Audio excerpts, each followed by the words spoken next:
सुना येती घरा या मालिकेच्या आजच्या भागामध्ये इथे उमा शिवनाथला म्हणत असते, तुम्ही नका एवढा विचार करू लोकांचा. खंडेराया आपल्याबरोबर आहे ना, मग आपण लोकांचा विचार का करायचा? आपल्या माधवचं सुद्धा सगळं काही चांगलंच होईल. मी काय म्हणते आपल्या माधवचं? तेव्हा शिवनाथ म्हणतो, काय माधवचं काय काय म्हणते उमा? उमा घाबरते आणि शिवनाथला सांगत नाही की माधवचं सुद्धा एका मुलीवरती प्रेम आहे. ती म्हणते, नाही, आपल्या माधवसाठी सुद्धा चांगली मुलगी बघायला हवी ना, ते म्हणते. तेव्हा शिवनाथ म्हणतो, तुम्ही नका काळजी करू, आपल्या माधवसाठी आपण एकदम छान मुलगी बघणार आहोत. अहो, मला वाईट वाटतं त्या मुलाचं. गप्प गप्प राहतो, एकटा असतो, शांत शांत राहतो, काही बोलत नाही, हसत नाही. मला कळत नाही का, मी बाप आहे त्याचा. मला सुद्धा त्याच्यासाठी एक उत्तम मुलगी शोधायचीच आहे. तुम्ही नका टेन्शन घेऊ आणि ह्या लोकांचा विचार तर अजिबात करायला नको. आपल्याबरोबर आपला खंडेराया आहे ना, आपण फक्त आपल्या मुलासाठी चांगली मुलगी बघूया. त्यानंतर अन्विता रात्रीची आपली धन्नो घेऊन बाहेर जायला निघालेली असते. तेव्हा तिची गाडी सुरू होत नसते. तेव्हा तिथे राघव आणि इथे बंटी मामा दोघेजण आलेले असतात. तेव्हा राघव म्हणत असतो, काय बंटी मामा, आज वाटतं कुणाची तरी धन्नो सुरू होत नाही आहे. काय चुचुंदरे, काय झालं तुझ्या धन्नोला? तुझी धन्नो काही सुरू होत नाही आहे वाटतं. तेव्हा इथे लगेच अन्विता म्हणते, ए तू गप्प बस ना, तुला काय करायचं आहे रे? आणि राघव, आता काही बोलू नकोस हा. आधीच माझं डोकं खूप फिरलेलं आहे, त्याच्यामध्ये अजून तू आग लावू नकोस, नाहीतर ही पेट्रोलची टाकी आहे ना, तुझ्या डोक्यात घालीन आणि तुझं डोकं फोडून टाकेन, कळलं का? तेव्हा राघव म्हणत असतो, बाप रे, एवढा राग कसला आलाय चुचुंदरीला? आणि तेवढ्यातच इथे आता त्याच्याकडे काहीही न बोलता अन्विता आपली गाडी घेऊन सरळ तिथून निघून जात असते. तेव्हा इथे आता राघव आपल्या मनामध्ये म्हणत असतो, काहीतरी बिनसलेलं दिसतंय, म्हणून तर चुचुंदरी एवढ्या रागाने निघून गेली. त्यानंतर बंटी मामा म्हणतो की राघव, मला असं वाटते अन्विताचं आहे ना काहीतरी बिनसलंय. थांब, मी आईला फोन करून विचारतो. आणि तेव्हा बंटी मामा आपल्या आईला फोन करतो आणि तेव्हा आई लगेच फोन उचलते आणि म्हणते, हां बंटी, बोलणारी. तेव्हा बंटी म्हणतो, आई, अन्विताचं काही बिनसलंय का गं? म्हणजे अन्विता आता रागारागाने तिची धन्नो घेऊन इथून निघून गेली. काहीतरी बिनसल्यासारखं वाटलं, काय झाले? तेव्हा इथे त्याची आई सांगते, अरे काय सांगायचं बाबा, पद्मा काही कुणाचं काही ऐकते का? काहीही न सांगता तिने आता अन्विताचं लग्न ठरवलंय. उद्याच आता मुलाकडचे तिला बघायला येणार आहेत आणि अन्विताला आत्ताच लग्न करायचं नाही आहे, हे बिनसले. तेव्हा बंटी मामा म्हणतो, बरं बरं ठीक आहे. तेव्हा बंटी मामा म्हणतो, अरे राघव, अरे अन्विताचं आहे ना लग्न ठरवले पद्मताईने, तिला काहीही न सांगता, आणि म्हणूनच अन्विता रागाने घरातून बाहेर पडली. तेव्हा राघव म्हणतो, ए मामा, मला वाटतंय तिचं लग्न ठरवलंय, तर ती आता नक्कीच आहे ना त्या ऋषूला भेटायला गेली असेल. मला काय वाटतं, लग्न ठरलंय म्हणून अन्विता त्या ऋषूबरोबर आता पळून वगैरे तर जाणार नाही ना. तेव्हा इथे बंटी मामा म्हणतो, राघव चल, काहीतरी चुकीचं पाऊल उचलायच्या आधी आपण जाऊन बघूया की नक्की ती का भेटायला जाते ते. चल बरं चल. तेव्हा राघव आता पुन्हा गाडी फिरवतो आणि अन्विताच्या मागे जातो. तेवढ्यातच इथे माधव एकटा शांत बसलेला असतो. तेव्हा त्याच्याजवळ श्री येतो आणि म्हणतो, काय रे दादा, कसला विचार करतोयस? आणि माधव इथे मधुराचा विचार करत असतो. मधुरा त्याला म्हणालेली असते की माझं जरी लग्न ठरलं असलं तरी मी माझा ठरलेला साखरपुडा मोडून तुमच्याबरोबर आताही लग्न करायला तयार आहे. प्लीज तुम्ही माझ्याबरोबर लग्न करा.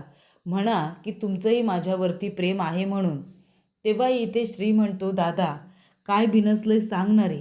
हे बघ, मला कळतंय तुझ्या मनात काय चाललंय ते. तू सांग ना, मी तुझ्यासाठी काय करू, मी काय करू तुझ्यासाठी म्हणजे तुला आनंद मिळेल. अरे भाऊ आहे मी तुझा, लहानपणापासून मी तुला बघतोय, तू असा अजिबात नाही आहेस. तो म्हणतो, तू मला लहानपणापासून बघतोयस? अरे बाबा, मी मोठा भाऊ आहे तुझा. तो म्हणतो, हो, पण माझ्या लहानपणापासून मी तुला बघतोय, तू असा अजिबात नाही आहेस रे. हे बघ, तुझ्या मनात काय चाललंय ते सांग ना मला. मी भाऊ आहे तुझा, मी तुला मदतच करेन. तो म्हणतो, तुला जर मदत करायची असेल तर एक कर, मला एकटं सोड. माझ्याशी काही बोलायला येऊ नकोस. मला कसल्याही मदतीची गरज नाही आहे, असं माधव म्हणतो आणि निघून जातो. तेव्हा श्री म्हणतो की दादा, तुला एकटं सोडणं आहे ना, मला महागात पडणार आहे, असं आता श्री आपल्या मनातच म्हणत असतो. तर प्रेक्षकांनो, इथे अन्विता रात्रीच्या वेळेला रोशूला भेटायला आलेली असते. ती म्हणते, रोशू तुझा फोन कुठे आहे? तो म्हणतो, अगं पण कशाला, फोन कशाला पाहिजे तुला? अन्विता म्हणते, तुझा फोन कुठे आहे तो दाखव मला, दे बरं तुझा फोन इकडे दे. रोशू म्हणतो, अगं काय झालं अन्विता? अन्विता म्हणते, काय रे, कधीपासून फोन करते तुला, तुला एक फोन उचलता येत नाही का रे माझा? तेव्हा तो म्हणतो, अगं मी कामात होतो, लक्ष नसेल माझं. तेव्हा इथे राघव आणि बंटी मामा दोघे जण आलेले असतात. तेव्हा राघव म्हणतो, 2 चहा द्या. तेवढ्यातच अन्विता म्हणते, हे बघ रोशू, माझ्या आत्तीने माझं लग्न ठरवले, उद्या मुलाकडचे मला बघायला येणार आहेत. त्याआधी आहे ना तुलाच काहीतरी करावं लागेल हा. तू काय बी कर, पण तू स्थळ घेऊन माझ्या घरला ये, माझ्या आत्तीला भेटायला. तो म्हणतो, अगं असं कसं, मी कसं काय लग्न करणार आहे तुझ्याबरोबर? अगं आत्ता कुठे आपण शिकतोय, मला अजून माझ्या करिअरकडे सुद्धा लक्ष द्यायचं आहे आणि माझ्या घरच्यांना सुद्धा सांगायचं आहे अजून. एवढ्या तडक्याफडकी मी माझ्या घरी कसं काय सांगू? मला पण वेळ दे. मला वेळ नको का घरी सांगायला? अजून मी आपल्याबद्दल काहीच सांगितलेलं नाही आहे. मी नाही येऊ शकत तुझ्या घरी स्थळ घेऊन. तेव्हा इथे राघव म्हणतो, बंटी मामा, तू कधी पिवळ्या तोंडाचा माकड बघितलेस का रे? आता बघ पिवळ्या तोंडाचा माकड, तिकडे मागे बघ. तेव्हा बंटी मामा म्हणतो, वय वय, बघितला भाच्या बघितला, पिवळ्या तोंडाचा माकड बघितला. अरे पण हा काय करेल आता? राघव म्हणतो, काही नाही, तू बघत राहा फक्त. हा जो रोशन आहे ना, तो एक नंबरचा घाबरट आहे. तो कधीच अन्विताच्या घरी जाणार नाही तिचा हात मागायला. अरे बघ तू फक्त, एक नंबरचा घाबरट आहे तो. तेव्हा अन्विता म्हणते, राघव, बंटी काका, तुम्ही इथे काय करताय? कशाला आलात तुम्ही इथे? तेव्हा ऋषू म्हणतो, नाहीतर काय, तुझं काय काम आहे रे इथे? कशाला आमच्या मध्ये मध्ये बोलतोयस? तेव्हा राघव म्हणतो, का इथे काही यायचं नाही मी? ही जागा काही तुझ्या बापाची आहे का? तो म्हणतो, नाही, माझ्या बापाची पण नाही आहे, तुझ्या बापाची पण नाही आहे. ही जागा आहे ना सरकारची आहे. पण मी आणि माझी अन्विता, आम्ही दोघेजणं बोलतोय, तर तू मध्ये मध्ये का बोलतोयस? तेव्हा राघव म्हणतो, नाही, मी मध्ये मध्ये बोलत नाही आहे, मी खरं तेच बोलतोय. अरे तुझ्यामध्ये हिंमत आहे का हिच्या घरी जाण्याची स्थळ घेऊन? तुला लग्न करायचं आहे हिच्याबरोबर? असेल हिंमत तर जा उद्या आणि दाखव बरं लग्न करून. तो म्हणतो, तुला काय करायचं आहे, तू नको मध्ये बोलू आमच्या. तेव्हा अन्विता म्हणते, रोशू, मला काही कळत नाही आहे, उद्या तू यायचं म्हणजे यायचं, कळलं? मी वाट बघते तुझी. आणि अन्विता निघून गेलेली असते. रोशूसुद्धा लगेच निघून जातो. तर इथे जेवणाची सगळी तयारी करण्यात आलेली असते. जेवण वाढण्यासाठी आता इथे तिन्ही बायका सज्ज झालेल्या असतात, पण अजून जेवायला सगळेजण आलेले नसतात. इथे माधव आणि श्री दोघेजण जेवायला येऊन बसतात आणि तेव्हा इथे उमा म्हणते, हे काय, तुम्ही दोघेजण आलात आणि राघव आणि बंटी कुठे आहे? तेव्हा ते दोघे म्हणतात, आम्हाला नाही माहिती राघव आणि बंटी मामा कुठे गेलेत ते. तेवढ्यात ते शिवनात येऊन जेवायला बसलेला असतो आणि तेव्हा इथे आता उमा सर्वांना जेवायला वाढत असते. तेवढ्यातच त्या ठिकाणी पिहू आलेली असते आणि पिहू म्हणते की, हे बघा आप्पा, तुमच्यासाठी लोणचं बनवले. हे 4ही लोणचं आहेत ना, पेरूचेच आहेत, मस्त पेरूचे, अगदी खूप छान असे लोणचं बनवलेत. पण हे आम्ही चौघांनी बनवलेले आहेत. हे पहिलं लोणचाची वाटी आहे ना, आमच्या ह्यांनी बनवले, दुसरी वाटी ते मी बनवले आणि ही तिसरी वाटी जी आहे ते माधव भाऊजींनी आणि चौथी वाटी जी आहे ते राघव भाऊजींनी. त्यामुळे तुम्हाला आता यातलं कंचं लोणचं खायचं आहे ते सांगा, ते लोणचं मी तुम्हाला वाढते. नाहीतर तुम्हाला जे लोणचं हवं असेल ना, ते तुम्ही घ्या, आम्ही चौघांनी बनवले. तेव्हा इथे शिवनाथ आता माधवने बनवलेले लोणच्याची वाटी उचलतो आणि ती वाटी तो खाणार असतो आणि तो म्हणतो की, ही चौथी वाटी ज्या चिरंजीवांनी बनवली ते चिरंजीव कुठे गायब झालेत? जेवणाच्या वेळेला इथे हजर का नाही आहेत? प्रत्येक वेळेला नियम मोडलाच पाहिजे का? काय रे माधव आणि श्री, कुठे गेले राघव आणि बंटी? तेव्हा ते दोघे म्हणतात, आम्हाला नाही माहिती, ते कुठे गेले ते. तेव्हा इथे उमा आपल्या मनात म्हणते, हा राघव पण ना नेहमी उशिरा येणार, यांचा ओरडा खाणार आणि मग वाईट पण वाटणार. तेव्हा इथे राघव आणि बंटी मामा आलेले असतात. तेव्हा राघव म्हणतोय, अन्विता एक गोष्ट लक्षात ठेव, तुझा तो रोशू आहे ना त्याच्यापेक्षा 1000 पटीने बरं आहे ना तुझ्या आत्तीने तुझ्यासाठी मुलगा बघितला असेल. हे बघ, त्या रोशनकडे लक्ष देऊ नको. तुझ्या आत्तीने सांगितलंय ते स्थळ उद्या येणार आहे, तेव्हा छान तयार हो. उद्या जरा पार्लरला जा आणि छान मुलींसारखी तयार होऊन ये आणि त्यांच्यासमोर उभी राहा. त्या मुलाबरोबर लग्न कर आणि सुखाने संसार कर. कळतंय का तुला? त्या रोशनच्या नादी लागू नकोस. ती म्हणते, राघव गप्प बसा तू, जास्त काही बोलू नकोस माझ्या रोशूला. आणि माझं लग्न ठरलं आहे म्हणून तुला काय आनंदच झाला असेल नाही का? तसा बी तुला रागच यायचा ना त्या रोशनचा. तो म्हणतो, खरं सांगू का तुला अन्विता, आता तू पण आहेस आणि बंटी मामा तू पण आहेस, म्हणून तुम्हाला दोघांना सांगतो, तुझं लग्न ठरलं आहे ना, मला आनंद झाला नाही आहे गं. मला वाईट वाटते, खरंच मला वाईट वाटते, कारण मला तुझ्याबरोबर लग्न करायचं होतं ना म्हणून. तेव्हा बंटी मामा म्हणतो, काय काय म्हणालास तू? अन्विताचे सुद्धा डोळे मोठे झालेले असतात.